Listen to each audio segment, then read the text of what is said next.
Vous écoutez Le bonheur à 5 sous, un livre écrit par René Boylesve et lu par la voix modélisée de Guy Nadon.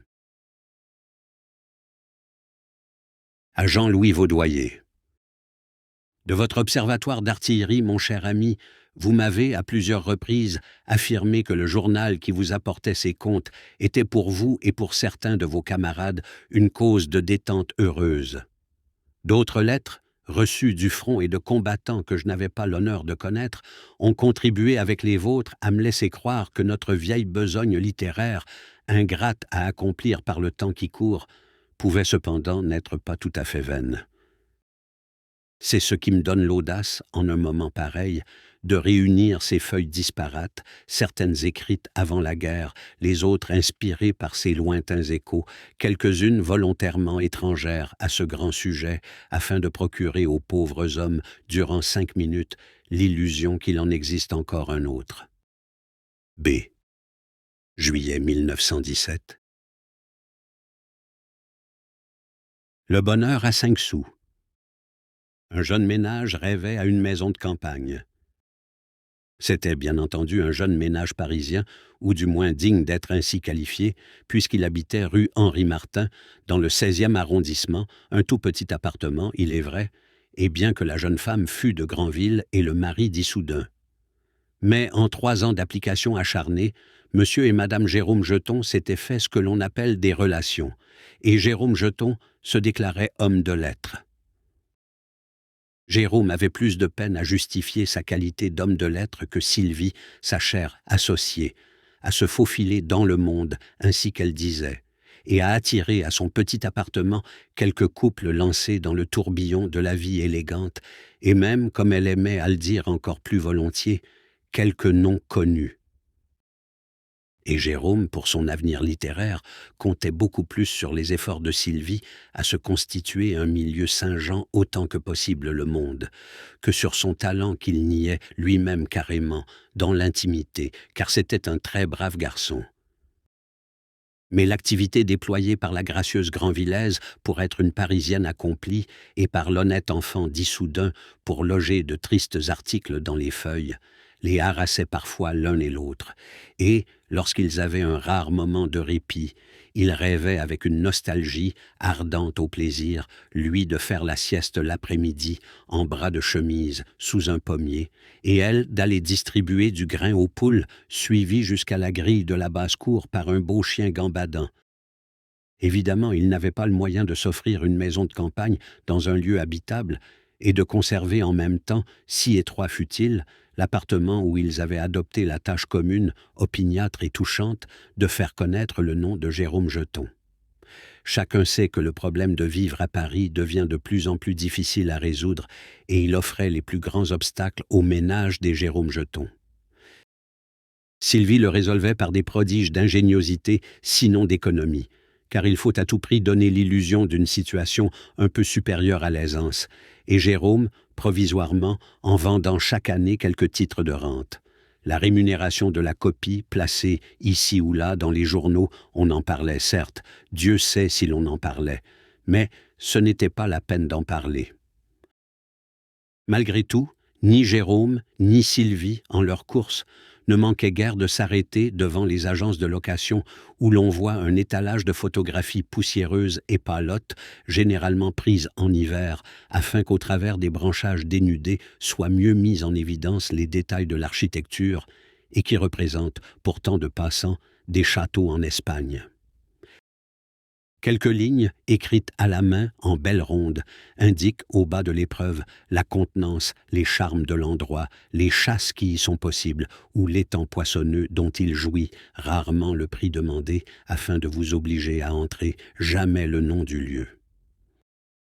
À l'aspect de la construction, aux essences d'arbres environnants, les Jetons étaient passés maîtres en l'art de deviner la contrée, la province, le département, et ils pénétraient quelquefois dans le bureau, non pour s'informer sérieusement d'un prix toujours déconcertant pour eux, mais pour vérifier leur perspicacité.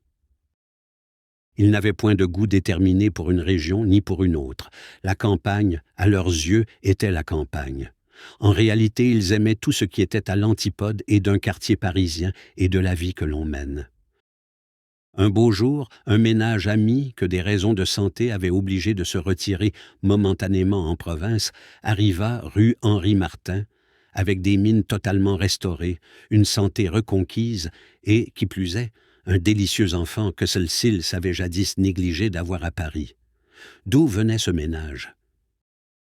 Mais d'un endroit paradisiaque, d'une bonne et vieille maison du Loiret, sise à l'entrée du village de Souzouche, avec un jardin ombragé descendant jusqu'à la rivière, 700 à 800 francs l'an. On laisserait à un peu moins que la moitié pour la saison. D'enthousiasme sans plus ample examen, les Jérôme Jeton louèrent la maison du Loiret pour la saison d'été qui venait. C'était une aubaine. On sait que l'aubaine, comme la déveine d'ailleurs, ne se présente jamais seule. Dans les 3 jours où avait été conclu cet heureux marché, Jérôme Jeton recevait une lettre de monsieur le directeur du Bonheur à 5 sous, un de ces magazines illustrés qui ont conquis la faveur du public et répandent aux 4 coins du monde la pensée des plus grands savants et l'imagination des écrivains les plus notoires. Monsieur le directeur du Bonheur à 5 sous, homme avisé, partout répandu, ne faisant fi de rien, à l'affût de toute nouveauté, s'était rencontré dans un thé avec madame Jérôme Jeton et, frappé tant par la grâce de la jeune femme que par l'âpre volonté qu'elle manifestait de faire arriver son mari, avait été porté à lire une nouvelle de celui-ci. Or, il demandait aujourd'hui au jeune écrivain s'il n'aurait pas en ses cartons un petit roman pour la rentrée d'octobre, quelque chose dans le genre de la nouvelle récemment lue et qu'il voulait bien juger délicate et de bon ton. Il désirait seulement plus développer. Quelques lignes quasi confidentielles suivaient qui mirent le comble à l'étonnement de Jérôme. Un des maîtres du roman contemporain avec qui l'on comptait inaugurer brillamment la saison manquait à son engagement et d'autre part, d'innombrables manuscrits d'ailleurs remarquables étaient présentement impubliables à cause de la liberté des sujets ou de la crudité de l'expression. Ceci était un avis. Jérôme Jeton ne faisait guère que débuter, il est vrai, mais que fallait-il pour que le public accueillît un nom nouveau, qu'il lui fût recommandé par qui de droit? On laissait entendre à Jérôme qu'il serait suppléé à l'éclat du nom par celui du lancement, dont le tirage du Bonheur à 5 sous était un sûr garant. Effort si large, ajoutait-on, que le tout jeune écrivain y voudrait voir, on n'en doutait pas, sa juste rémunération. Et c'était en effet une proposition non seulement acceptable, mais inespérée pour un inconnu. Jérôme Jeton n'avait pas le moindre bout de roman dans ses cartons. Il écrivait, au jour le jour, une nouvelle, quand sa femme avait entendu raconter une bonne histoire ou était témoin de quelques scènes dignes de mémoire, et il étendait là-dessus le voile gris de l'ennui qu'écrire lui causait. Sans le faire exprès, il excellait à émousser, à affadir une anecdote et à la laisser du moins dépourvue des aspérités dont l'une toujours peut blesser quelqu'un. Le loyal Jérôme n'allait-il pas répondre la vérité à monsieur le directeur du Bonheur à 5 sous, attendu que 2 mois à peine le séparaient de la date fixée pour la livraison du roman? Sylvie s'y opposa vertement. « Comment, Nigaud? Tu vas rater une occasion pareille, car il se tutoyait dans l'intimité. C'était bien la peine que je me mette en frais pour faire la conquête de ce bonze. 2 mois? Mais ignores-tu le temps qu'a mis Balzac à écrire César Birotteau? 2 mois? Mais songe que précisément nous allons les passer à la maison du Loiret dans des conditions idéales. Fais-moi le plaisir d'écrire d'art que tu acceptes malgré les conditions peu lucratives pour un romancier qui vit de sa plume. Je tiens absolument à ces termes.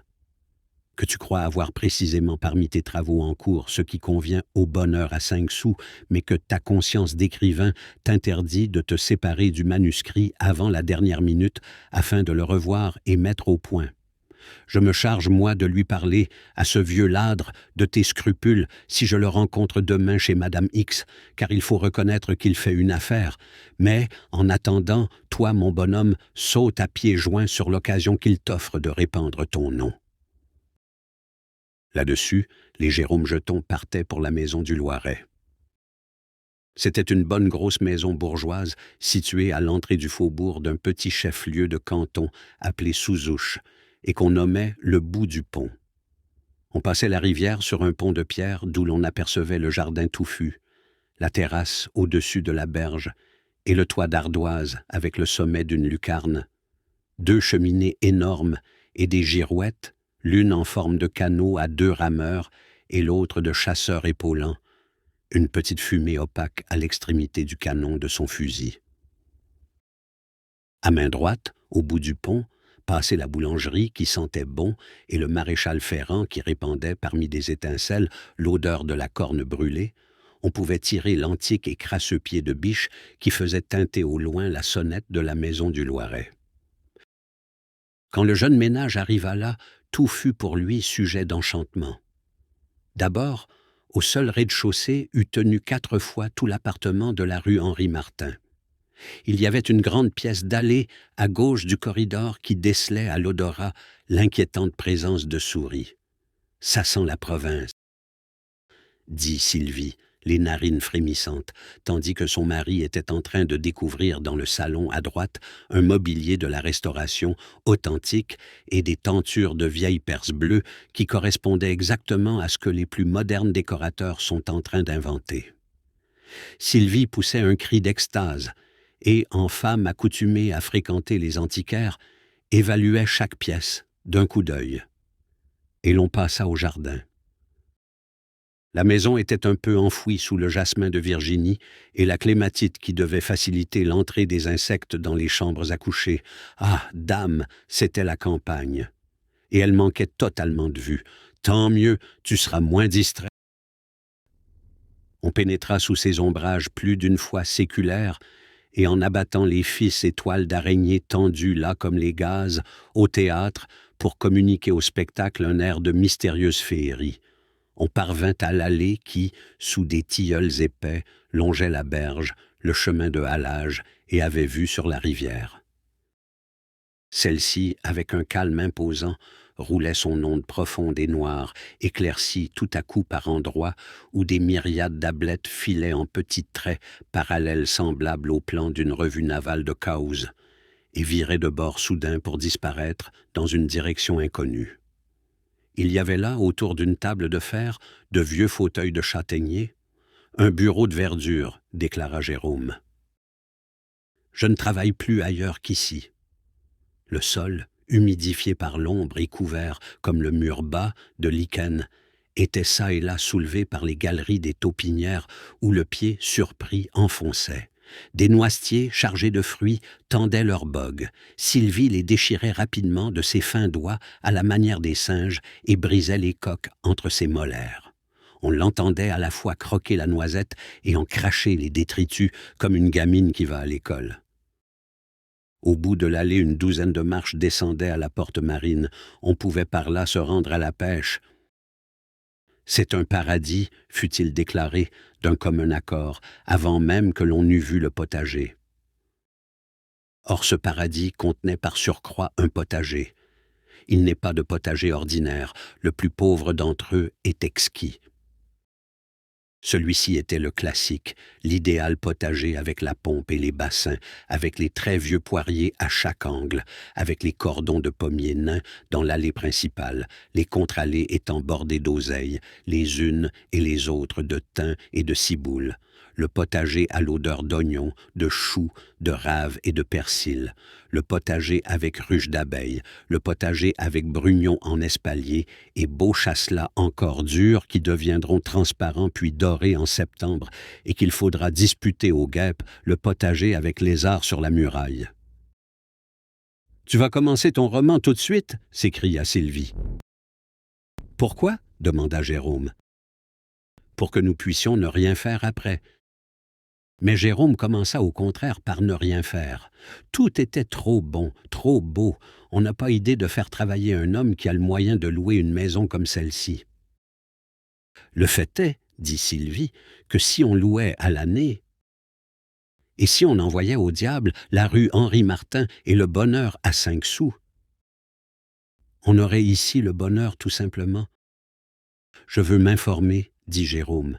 Si notre inventaire comporte des accessoires de pêche, au bout d'une semaine, Jérôme Jeton n'avait pas écrit la première ligne de son roman, mais il avait rapporté de la berge maintes excellentes fritures, et Sylvie avait fait connaissance avec tout le pays.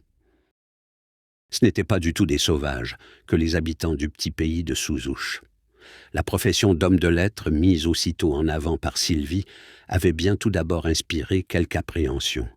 Quand la plume sert à composer de bons ouvrages, disait Madame de Dracézère, certes, c'est une belle chose que la renommée, mais hormis ce cas, quelle vanité! J'espère que votre mari, madame, n'est pas de ces écrivains.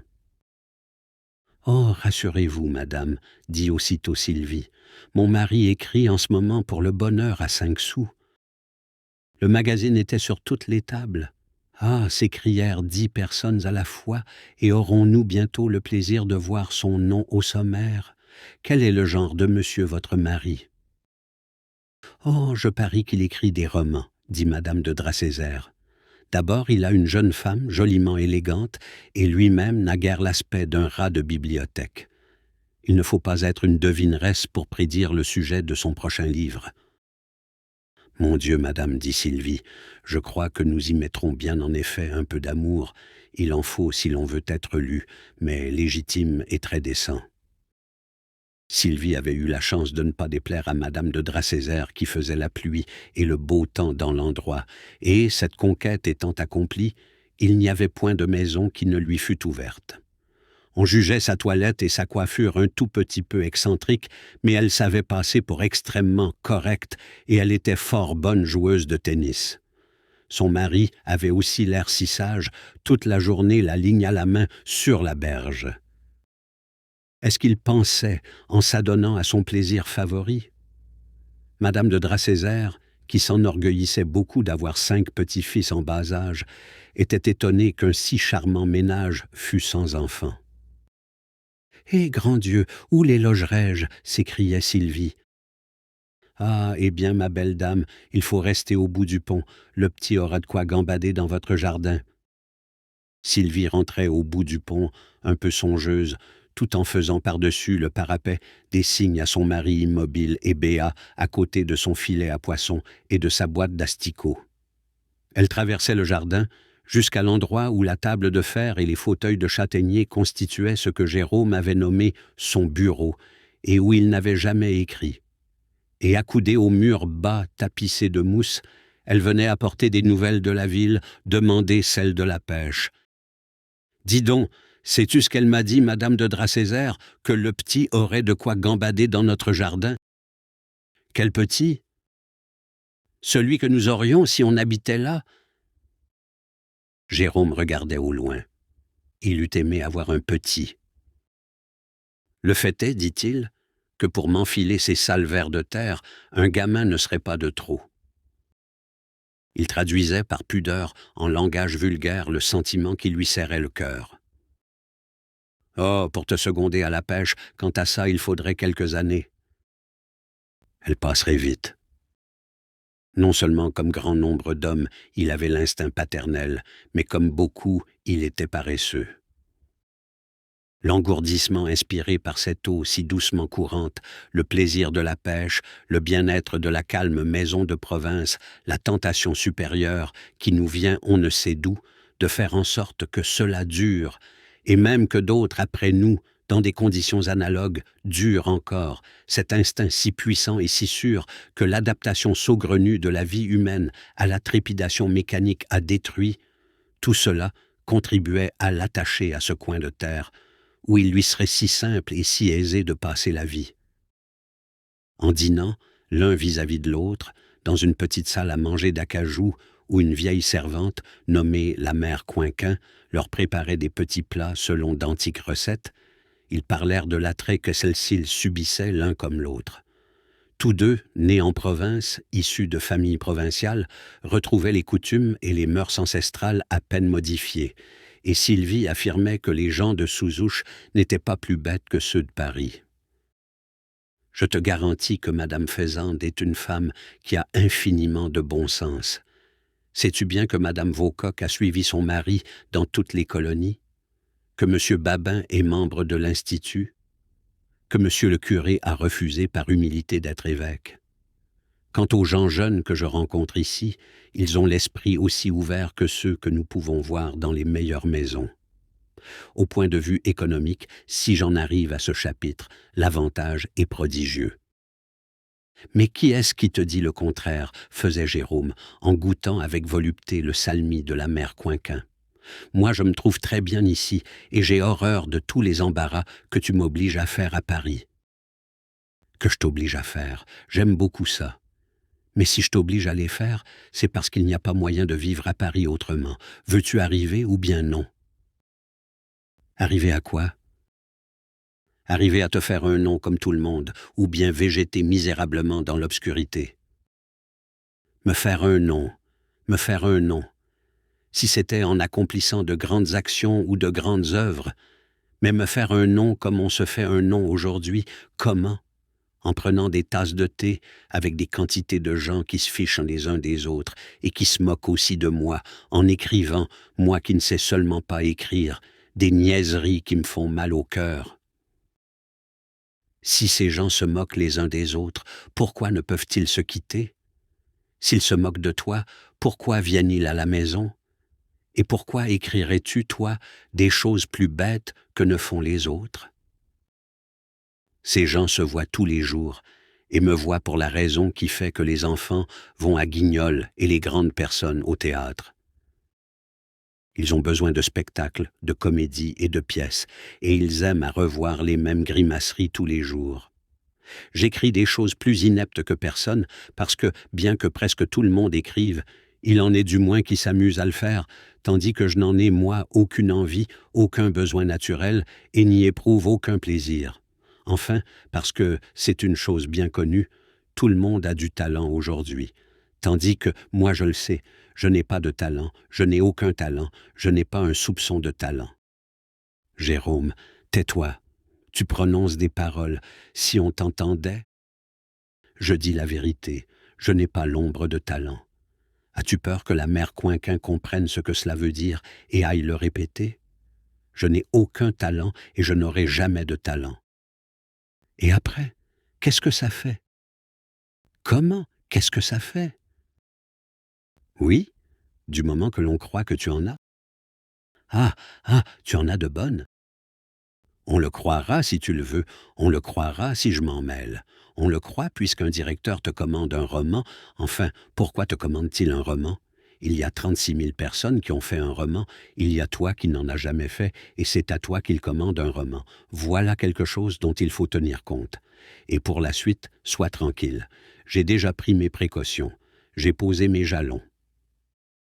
Avant de quitter Paris, j'avais parlé à 3 critiques de ton futur roman. Ils m'ont donné leur parole. Je parierais que leur article est déjà fait. Ébauché enfin, dans les grandes lignes, je m'entends. Mais le roman, lui, il n'est pas commencé. Je n'en ai même pas la première idée. J'ai dit que tu le portais depuis toujours, que tu serais peut-être l'homme d'un seul livre, mais que ce serait de celui-là. C'est de la canaillerie. C'est tout simplement répugnant.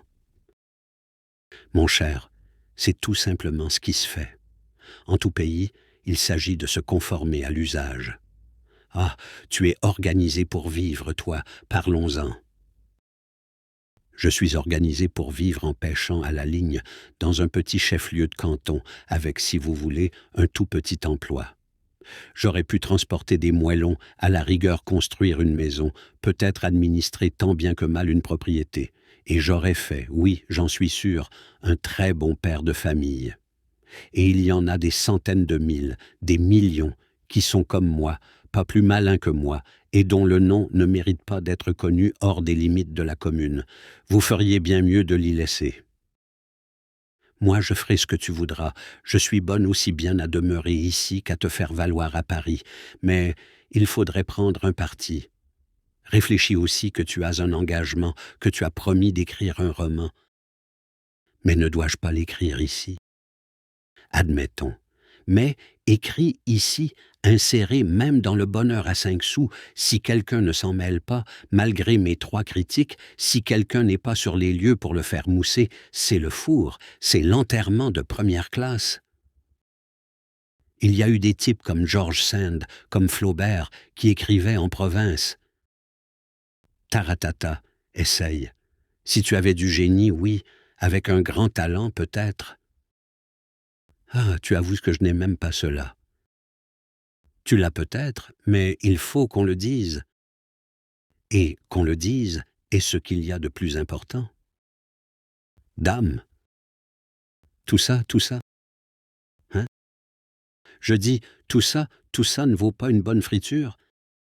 Et les jours s'écoulaient, en mangeant d'excellentes fritures et en s'adonnant à 1000 occupations si agréables et qui paraissaient à la vérité si indispensables, que l'on n'avait pas le loisir de penser seulement au roman. Une lettre du secrétaire de la rédaction du Bonheur à 5 sous vint sur ces entrefaites agiter le jeune ménage. En l'absence de monsieur le directeur, qui prenait ses vacances, le secrétaire croyait devoir avertir Jérôme Jeton, que le photographe du magazine, étant en tournée en province, à la recherche de sites pittoresques, et devant précisément faire quelques haltes sur le cours du Loiret, profiterait de la circonstance pour prendre une demi-douzaine de clichés du jeune maître travaillant dans son cottage à la confection du roman déjà annoncé au lecteur. Jérôme fut atterré, mais Sylvie galvanisée au contraire. « Je vais écrire, dit Jérôme, que j'ai attrapé une fièvre typhoïde. Non, ça pourrait porter malheur. Mettons un rhumatisme, la coqueluche, enfin quelque chose qui m'empêche non seulement d'écrire, mais de concevoir 2 idées. Et c'est bien le cas, ajouta-t-il. Ça n'est pas possible, dit Sylvie. Pour le directeur, ton roman est déjà fait, depuis longtemps écrit. Et tu n'as, pendant ces 2 mois, qu'à lui donner le coup de fion. Alors, dit froidement Jérôme Jeton, je sais ce qu'il me reste à faire. Il te reste à faire tout ce qu'on croit déjà fait, parbleu. Il me reste à me jeter à l'eau. Et déjà il enjambait le mur bas qui dominait la berge. Ah, s'écria Sylvie, dans ce cas, tu me ferais le plaisir de passer par la porte marine et de ne pas aller te casser les jambes en tombant de cette terrasse. Mais j'ai une idée. D'abord, si tu n'étais décidément pas prêt à temps, j'ai la ressource de pouvoir dire qu'un scrupule excessif t'a fait brûler ton manuscrit. Dieu merci, nous n'en sommes pas là, tu vas te mettre à écrire ton roman. Mais quel roman? Commence toujours, n'importe quoi. Tiens, tu vas écrire l'histoire d'une petite fille? Oui, d'une petite fille. Ça intéresse toujours les lecteurs. Et du premier coup, d'abord ceux qui ont une petite fille, et ensuite ceux qui n'en ont pas parce que SL s'en voudrait une.